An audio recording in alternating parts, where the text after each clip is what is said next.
2 spoon போதும் உங்க பிரச்சனைகளை கட்டுப்படுத்த. லயன் டேட் சிரப், தினமும் 2 spoon lion date syrup. Lion date syrup. Oil pulling அது எப்படி பண்ணுறது? காலையில் எழுந்ததும் எதுவும் சாப்பிடாமல் இதயம் வளர்த்தை வாயில ஊத்தி நல்லா கொப்பளிக்கணும், அப்புறம் அதை துப்பிடணும். இதுதான் ஆயில் புல்லிங்.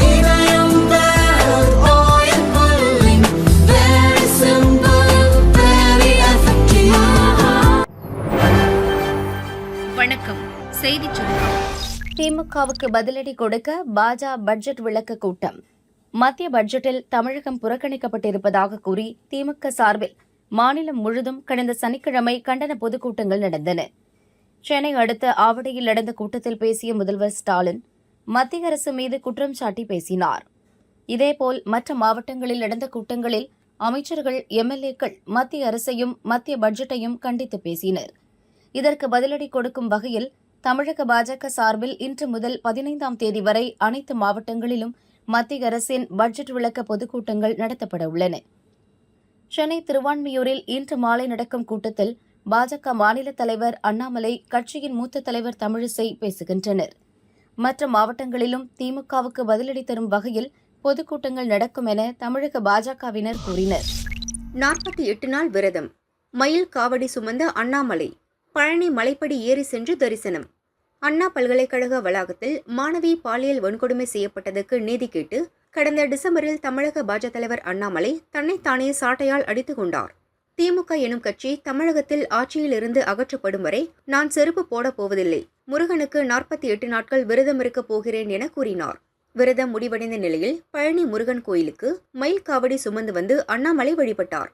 திரு ஆவினன்குடி கோயிலில் இருந்து காவடியை தோளில் சுமந்தபடியே மலையேறி சென்று முருகன் சன்னதியை அடைந்தார். திண்டுக்கல் மேற்கு மாவட்ட பாஜகவினர் அண்ணாமலை உடன் சென்றனர். வழிநெடுக அவரை பார்த்த பக்தர்கள் கை கொடுத்து வரவேற்றனர்.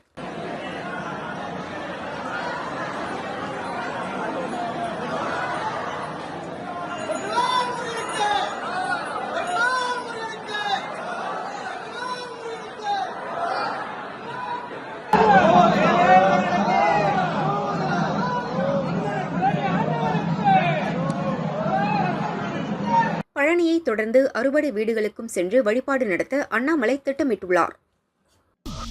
இவிஎம் மிஷின் வாங்க நிதி தர அரசு தாமதம். தமிழகத்தில் ஊரக உள்ளாட்சி தேர்தலை நடத்துவதற்கான ஆயத்த பணிகளில் மாநில தேர்தல் ஆணையம் இறங்கியுள்ளது.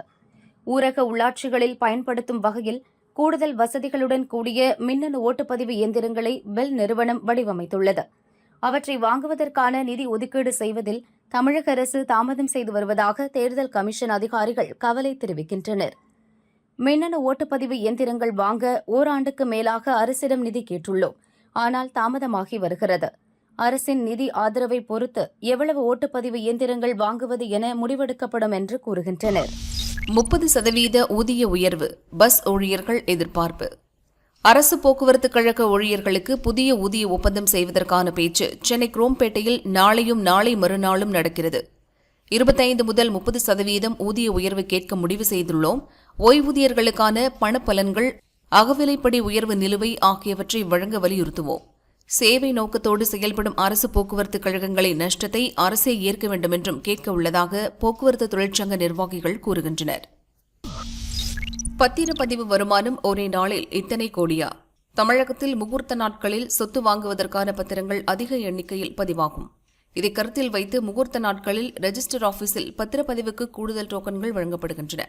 அதன்படி முகூர்த்த நாளான நேற்று முன்தினம் மட்டும் 23,421 பத்திரங்கள் பதிவாகி 237.98 கோடி ரூபாய் வசூலாகியுள்ளது. நடப்பு நிதியாண்டில் டிசம்பர் 5 ஒரே நாளில் பத்திரப்பதிவு மூலம் அதிகபட்சமாக 238 கோடி ரூபாய் வசூலானது. இரண்டாவது முறையாக 238 கோடி வசூல் செய்து வருவாய் ஈட்டுவதில் பத்திரப்பதிவுத்துறை புதிய சாதனை படைத்துள்ளது என பதிவுத்துறை அமைச்சர் மூர்த்தி கூறியுள்ளார். ஊழல் குறைந்த நாடுகள் இந்தியாவுக்கு எத்தனாவது இடம்? டிரான்ஸ்பரன்சி இன்டர்நேஷனல் அமைப்பு 30 ஆண்டாக ஊழல் குறைந்த நாடுகள் பட்டியலை வெளியிட்டு வருகிறது. அரசு துறை ஊழல் குறித்து நிபுணர்கள் மற்றும் தொழில் வல்லுநர்களிடம் கருத்துக்களை கேட்டு இப்பட்டியலை வெளியிடுகின்றனர். இந்த ஆண்டு இந்தியா 38 மதிப்பெண்களுடன் 96ஆம் இடத்தில் உள்ளது.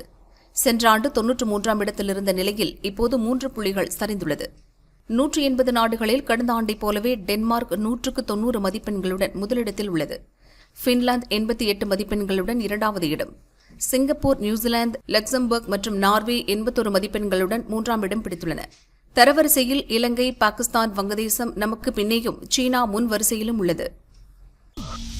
பூனேவை அச்சுறுத்தும் ஜிபிஎஸ் பலி எண்ணிக்கை 7ஆக உயர்வு. மகாராஷ்டிராவின் பூனேவில் ஜிபிஎஸ் என்றழைக்கப்படும் கிலன்பா சிண்ட்ரோம் பாதிப்பு அதிகரிக்க துவங்கியுள்ளது. இந்த அரிய வகை நரம்பியல் பாதிப்பு காரணமாக இதுவரை 167 பேர் பாதிக்கப்பட்டுள்ளனர். இதில் 48 பேரின் நிலை கவலைக்கிடமாக உள்ளது. ஜிபிஎஸ் பாதிப்பால் உயிரிழந்தோர் எண்ணிக்கை 7ஆக அதிகரித்துள்ளது. 21 பேருக்கு செயற்கை சுவாச கருவி உதவியுடன் சிகிச்சை அளிக்கப்பட்டு வருவதாக மாநில சுகாதாரத்துறை தெரிவித்துள்ளது. மாசுபட்ட தண்ணீரால் இந்த மர்ம நோய் பாதிப்பு ஏற்படுத்தி நோயாளிகளை பலவீனப்படுத்துகிறது என கூறப்படுகிறது. இதனால் நரம்பு மண்டலம் பாதிக்கத் தொடங்கி தசை பலவீனம் மற்றும் முடக்கம் போன்ற பல்வேறு அறிகுறிகளும் ஏற்படுகின்றன. பாதிக்கப்பட்ட பகுதிகளில் கண்காணிப்பு பணிகள் தீவிரப்படுத்தப்பட்டுள்ளன.